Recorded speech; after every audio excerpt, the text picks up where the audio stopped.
We are officially in October, and whether or not you're participating for a number of reasons, Inktober has officially begun, and if you go to my Instagram and scroll all the way to the bottom, past Inktober 2019, past Inktober 2018, past Inktober 2017, you will find my very first post, the first day of Inktober 2016. So I thought it'd be really fun to redraw my first ever Inktober drawing, give you guys a tour of my 2016 art, and then redraw the very last Inktober drawing. So let's get into it.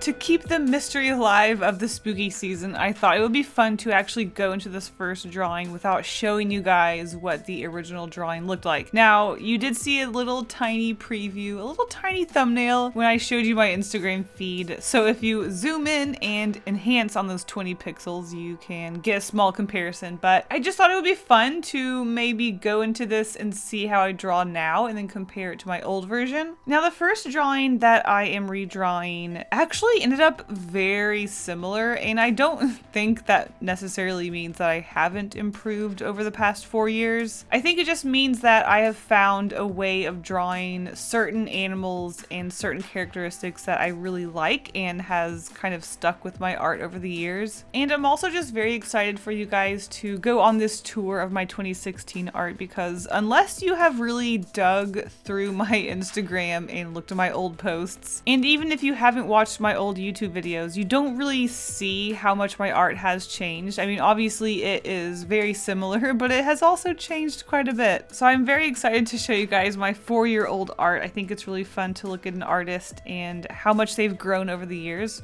or, you know, how little they've grown. Either way, I definitely had a lot of fun looking through my old art. I even flipped through some of my old sketchbooks and got kind of nostalgic for actually using sketchbooks. It definitely gave me a moment to reflect on my current art journey. But anyways, when it came to, I guess, translating these black and white drawings into a colored watercolor illustration, it's weird, especially with this first Inktober piece. I don't know if it's because this first Inktober stuck with me because it was my first Inktober, but I really remember drawing this image in black and white and just thinking about the colors and how yellow and bright this 8-legged cat would be, and then thinking about its bright red shoes. But I also remember imagining it running through a forest and sort of bouncing off the trees and slithering around with all 8 of its legs. The pose this creature is in right now, I imagined it being on a chase, as in it was being chased by someone, whether it was about to be eaten or maybe hunted down or something, and it suddenly made a complete stop and bounced off of a tree and turned around, so it's making its landing and facing its pursuer, I guess. I haven't thought of a name for this creature, so if you have a name for the species of this 8-legged cheetah cat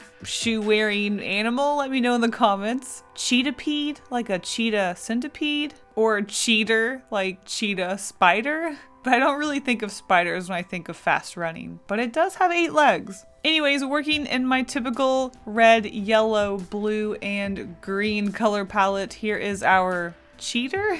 And with that, let's take a look at the original drawing and tour my old 2016 art.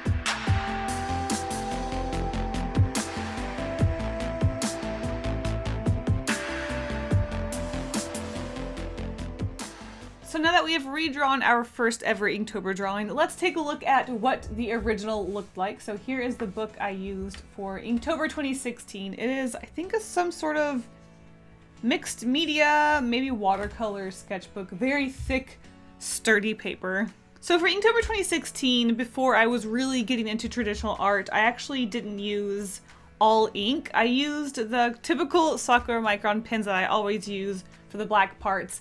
And then for anything that is gray, I actually use black and gray watercolor from Artist Loft. I did use the official Inktober prompt list, so this is fast for day 1. I thought it would be fun to create some sort of fast creature that had a lot of legs. And day 2 was noisy, so I created some sort of weird singing musical fish that somehow put music into this person's headphones. Don't ask. Day 3 and 4, we have collect. We have a girl collecting jars, I suppose. And we have a character for the prompt hungry. It's kind of like an Ouroboros donut creature. It's eating itself. Days 5 and 6, we have sad. So I drew my character Hatch sitting on a cloud that is watering some plants. Let's be honest, this kind of looks like he's pooping in the cloud. And then hidden, we have a bunch of dogs? I don't remember the backstory to this one, but maybe this dog feels hidden amongst a crowd of dogs. Next up, we have days 7 and 8. We have lost and rock. So we have a character who was lost in the city. And then we have rock, as in rock and roll. We have 2 cat creatures. I actually do kind of like this one. The exaggeration of character design is really fun. There's a lot of energy in this one.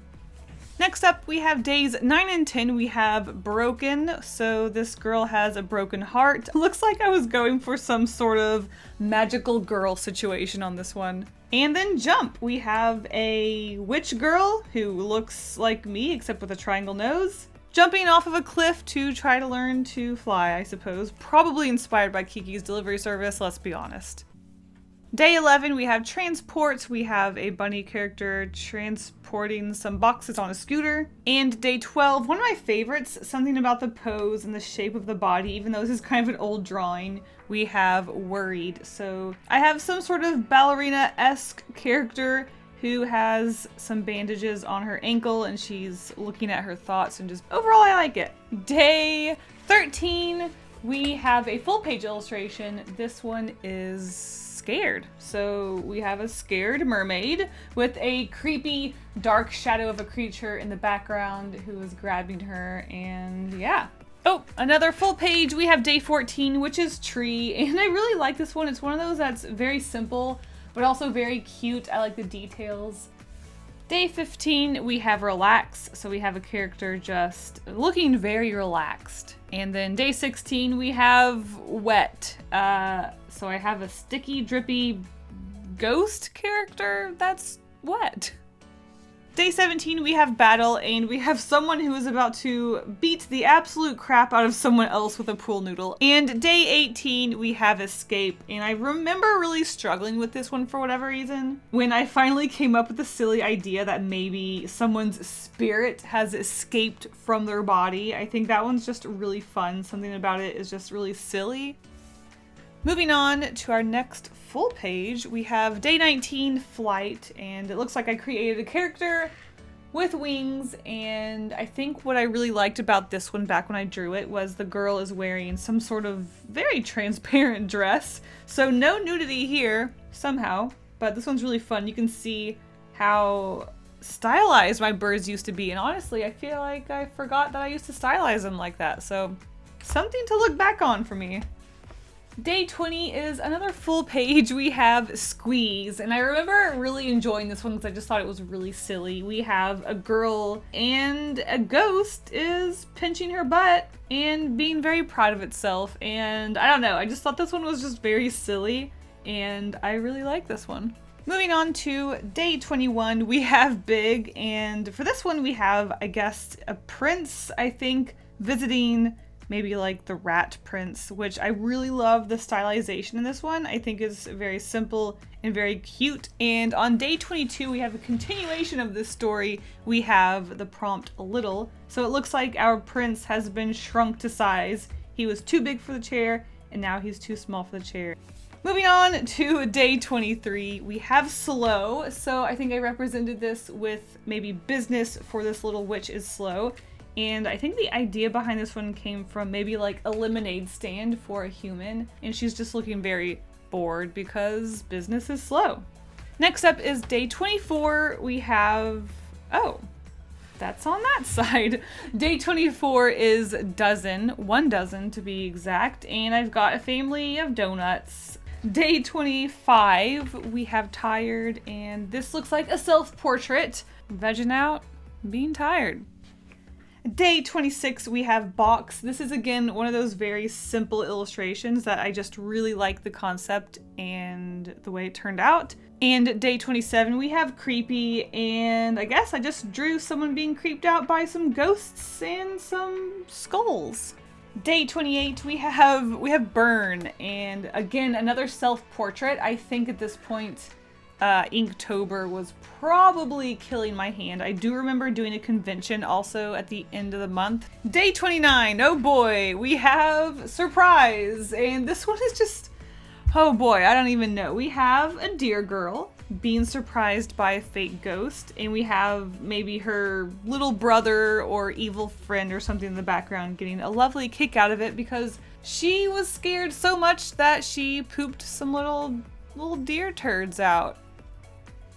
Day 30, we have Wreck, and I think I remember just deciding that this person is a wreck. They're drunk, they're maybe at a very low point in their life, but I really do just like this simple one-person couch and the pose. You don't normally see someone sitting on a couch like that. And last but not least, we have day 31. This is Friend, and it looks like I drew a cat and a mouse. And the mouse is looking a little scared, a little reluctant of the friendship with the cat because, you know, cat and mouse, haha. So overall, I think it's just really fun to look at my art and how not only is it similar, but it's also changed quite a bit over the years. So very fun. What do you guys say we draw another piece? I think it would actually be fun. We started off with the first piece. Let's end with the last piece. We're going to redraw this cat and mouse friend prompt. Here we go.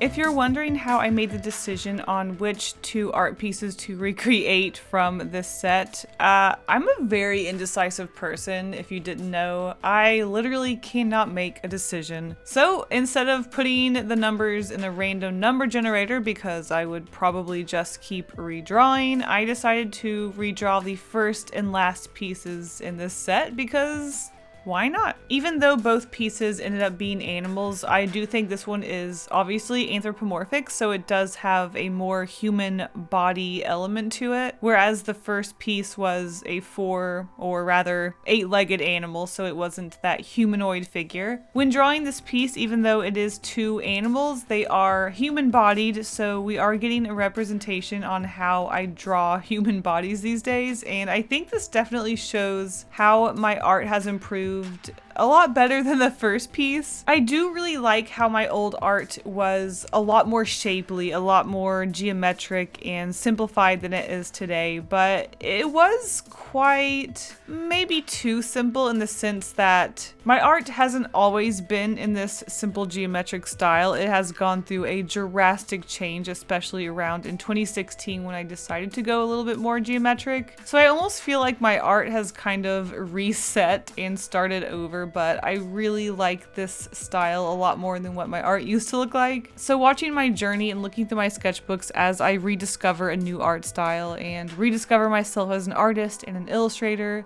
I've really enjoyed that. And redrawing old art like this really, I guess, helps you see how you've grown and improved over time. So I would definitely suggest redrawing old art if you want to see how you've improved or get sad that you haven't improved. So I think when I originally drew these two characters, I didn't really think too much of it other than, haha, it's a cat. A mouse creature is obviously going to be a little bit scared of a cat because cat eat mouse, haha. But when it came to redrawing these characters, because I just have a lot more expression in faces and body language and things aren't as stiff and rigid, I think it really helped me tell a better story about these two characters and help develop a relationship between them. And as usual, as I worked on the piece, I did a lot of thinking on who they are, what they're doing, what the situation is, and I decided that instead of just having a haha mouse scared of cat character situation, I thought it would be really cute if maybe this cute little tiny petite mouse is going on a first date with this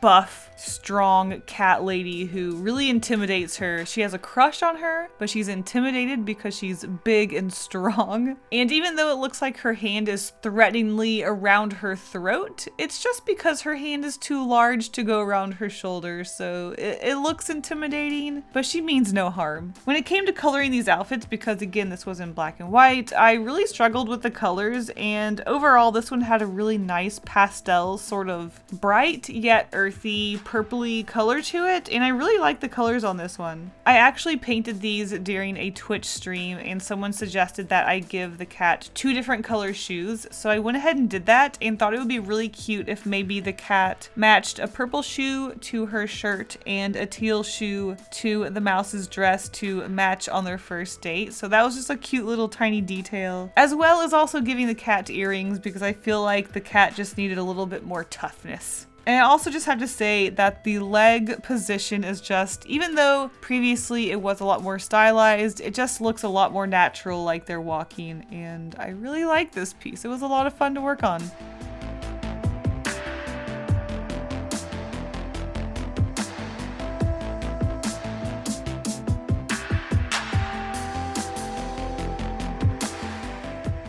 Thank you guys so much for watching this video. I hope you enjoyed taking a look at my old art and seeing how I've improved over the years. Alright guys, thank you so much for watching, and I'll see you in the next video. Stay golden! But before I go, I want to give a huge thank you to all of my patrons for their support. You guys are the best. If you want early access to my videos, secret sketches, and more, check out my Patreon in the link of the description of this video. Thank you guys all seriously so much. Bye!